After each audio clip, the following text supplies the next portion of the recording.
Hello. So what I'd like to do today is to go ahead and discuss an aspect of N64 collecting that honestly a lot of people don't know about, and it's just something that often gets overlooked. And that is the MSA variant carts. Now, a lot of people might look at you when you tell them about an MSA N64 game, and they might just look at you and it's like, what on earth is an MSA? MSA, as the name implies, is a Mexico-South American variant. So what happened is that technically they're all under the U.S. umbrella, but for certain select titles, they ended up doing for licensing and distribution purposes, they ended up doing things a little bit differently south of the border, as the saying goes. So I want to clarify, there are three categories that I can tell you for MSAs. There are the ones that are right down to the loose carts. They have identifiers on the front label that identify them as MSA carts, whether it be the serial number or whether it be other indicators. There are other ones where what they did was they gave the box and the manual varieties, where they put an MSA serial code on both the box and the manual, but then just paired the standard US cart with the set. And then there's the last category where everything, the cart, the serial on the box, and the manual are all showing the same as the standard US variant, but when you flip the box over on the back, it's in Spanish instead of in English. And so that would be the box-only variants. Now, for the purposes of this video, I'm really just focusing on the loose carts, just because of the fact that's what I collect. And, for those of you who are looking for complete and box sets and looking to collect those, box and manual or box-only varieties, as well as, the ones that go with the loose carts, I am going to issue a serious word of caution to you. There are an awful lot of mismatched sets out there, so be very, very careful. Do your due diligence and research. I cannot tell you how many times I've seen game titles that I know for a fact that the loose cart has an MSA identifier on it, but they've gone and gotten the MSA box and manual, but paired it, but either they lost the cart or whatever, and then they ended up just buying a US cart and putting it with it and calling it a complete in box. But it's a mismatched set. And I've also seen it vice versa, where I've seen the MSA cart paired with the standard US box and manual. So, anyways, as I said, for the purposes of this video, I'm just focusing on the loose carts because, quite frankly, it's the most cost-effective way of doing an MSA set. And it, of course, most space conscientious. That's a big part of why I do it, is because simply I don't have the space for all the extra boxes and additional, box-only variants and box and manual variants. So as far as the MSAs are concerned, what are the indicators as far as, saying, okay, on a loose cart, how do I check and see whether or not this is an MSA variant or this is just the standard US cart? So, once again, there are a couple of categories here. There are some MSAs where literally it's just the slightest difference in the serial code. The serial code on the bottom line of the front label will end in MSA rather than USA. So, I mean, literally, you're switching a U for an M on the bottom line, and that is the only difference that identifies it as an MSA variant. Those are what I refer to as the boring variants, just because, there's nothing really cool or exciting about them other than the fact that, as I said, you're trading a U for an M on the bottom line in the serial code. So these would be like titles from like Video System, Konami, Electronic Arts. They would be like the serial code only MSAs for the select few titles that they have that actually have an MSA variant. So I'll go ahead and give you a couple of examples here. You may or may not be able to see the serial code on these things, but if you look on the bottom line there, you might be able to see it. On the bottom line there, you might be able to see it ends on this one. This is International Soccer Superstar 2000. Ends with MSA on the bottom there, but other than that, as you can see, exact same label as the US variant. Same thing here for my copy of Aero Fighters Assault. once again, ends with MSA instead of USA on the bottom line. And as I said, you may or may not be able to see this, so my apologies if you can't see it, but trust me when I tell you that the serial on the bottom line there ends with MSA rather than USA. So anyways, those are, as I said, the boring variants. Now, the ones that are the coolest MSA variants are what in the US we know as the midway titles. Okay?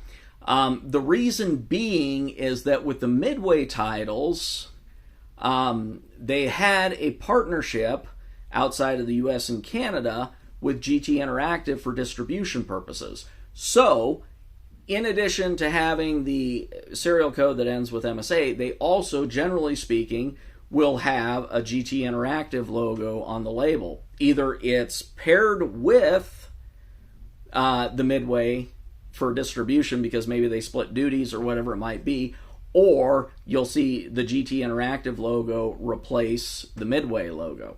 So I'll give you a couple of examples here, and actually I have here a couple where I actually have both the US variant and the MSA variant, so I can compare them side by side and show you the differences.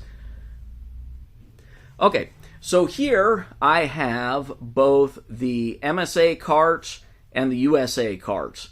So as you can see here, if you take a closer look at it, on the one side here, this is the US cart. It has the standard midway logo, and then of course the serial code on the bottom ends with USA. Here on the right, you'll notice it has both the GT Interactive logo and the midway logo, and then the serial on the bottom line ends with MSA. This is the Mexico South American variant. One other thing to note is that this one, the midway logo on the US version is in red, whereas in this one it's just white. So that's another little difference there. But anyways, difference between the US variant and the MSA variant. Another one that I have here would be California Speed. So on the left, once again, you've got the US variant there with the standard midway logo and the serial code that ends with USA on the bottom line. And then here, if you notice, the midway logo has vanished on the one on the right here. And that is the GT Interactive logo that replaced the midway logo. And then on the bottom line, you have the serial code that ends in MSA. So in this case, they actually just flat out replaced it because they handled GT Interactive software, handled the distribution exclusively south of the border. So now, as far as, you know, if you're looking at MSAs or whatever, maybe you don't want to get a complete collection.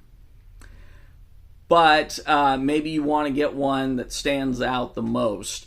My favorite, you know, in terms of label identification, if you were just going to pick one MSA title that you wanted to go after for the one that stands out the most, my pick would actually be Gex 64. The reason being is that this is the only MSA that I'm aware of that has 3 different indicators as far as identifying it as MSA versus the USA. So if you take a look at this one, it has, sorry, I know it's going to be hard to see there. On the bottom line, it ends with MSA. It has the midway logo has been replaced by the GT Interactive logo there. And in addition to that, if you take a closer look at the rating system there, it has the same E, but if you look, it's actually in the lettering on the top. Instead of saying everyone, it actually says para todos, which means for everyone in Spanish. And then instead of ESRB, it has this thing here, CCPR. Now, I don't know if this, I've tried doing some research on it. I have not been able to identify if CCPR was some early rating system in Mexico or one of the other South American country, or, you know, a South or Central American country. I don't know if it was just kind of a one-off thing. To my knowledge, Gex 64 is the only one that has that indicator. All the others have the standard US ESRB logo on them. So anyways, as I said, if you're looking for one to stand out a bit more, this is probably the one that I would go for. Just as I said, if you're just going strictly based on which one stands out the most as a label, I would say Gex64 gets the award for that one. So anyways, as I mentioned, these are really a cool set to collect because unlike a lot of the other varieties that are out there for collecting that are cool or unique, these ones haven't gotten stupidly expensive. The biggest downside, of course, is if you live in the US or Canada, these guys can be an absolute bear to source through the standard places. eBay, Mercari, Facebook Marketplace, OfferUp. Any of those types of places, you are going to have a hard time finding most of these titles. So that's the biggest disadvantage, is that basically north of the border, trying to find these things can be an absolute bear. The advantage is, of course, is that unlike a lot of the other rarer sets, these ones aren't necessary. If you were able to source them, as I said, through eBay or one of the other sites, they're not going to cost you really that much more than a US cart or the US version of the game. And basically, the only reason it's going to cost you anymore is because you don't have the option of shopping around for the better deal. So anyways, yeah, if you can find them, then you will, then you're really not going to spend that much more money than the US version. Maybe, a $5 to $10 premium at most. That said, however, realistically, trying to do a complete MSA set, if you want to do, I can tell you right now, I can confirm 18 loose cart titles that have the MSA variant. And that doesn't mean that there can't possibly be more out there. It's just that's how many I can personally confirm at this point. And realistically, the odds of you tracking down all 18 of those titles in the U.S., whether it be, I should say, a U.S.-based site like eBay, Facebook Marketplace, or the other sites that I mentioned, the odds of you tracking them down, very slim in terms of getting a complete set. You will find some for sure, yes. Particularly if you're patient and persistent.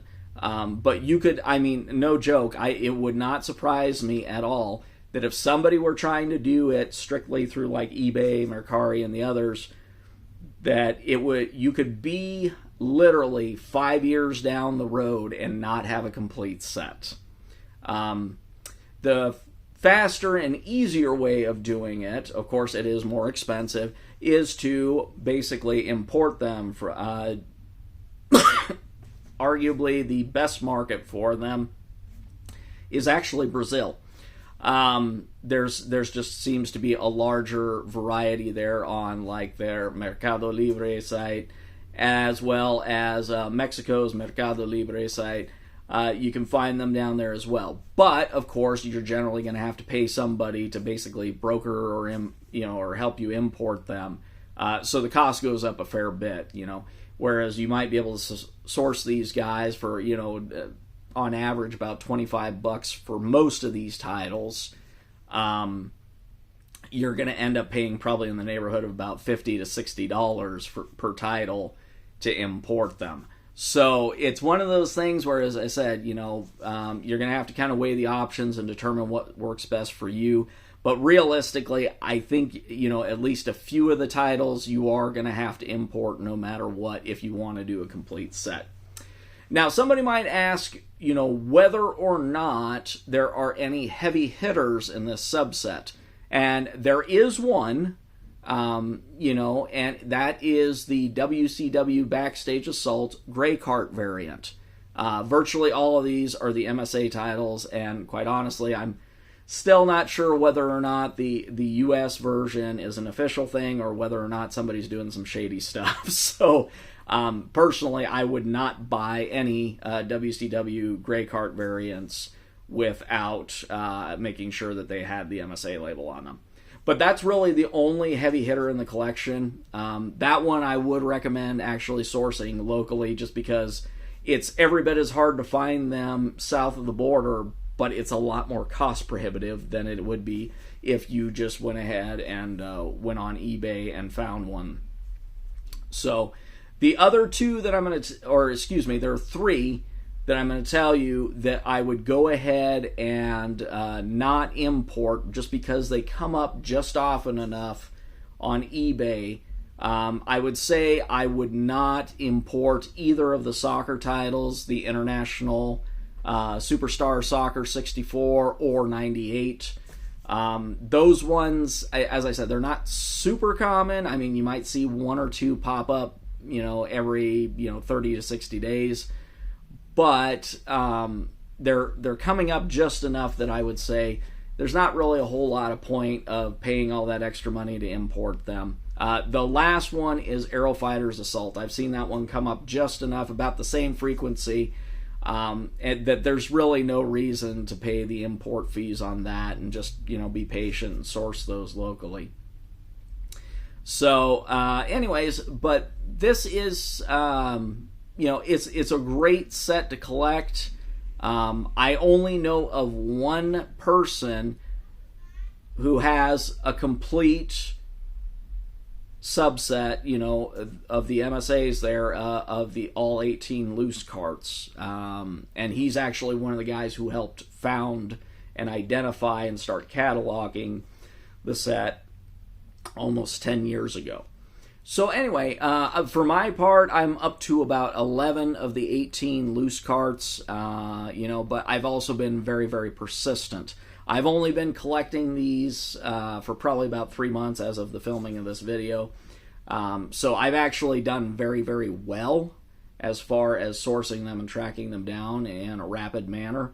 But, it's just one of those things where I recognize it's probably going to take me a few more months before I'm going to be able to line up the last 7. And anyways, that's all I've got, and thanks for watching.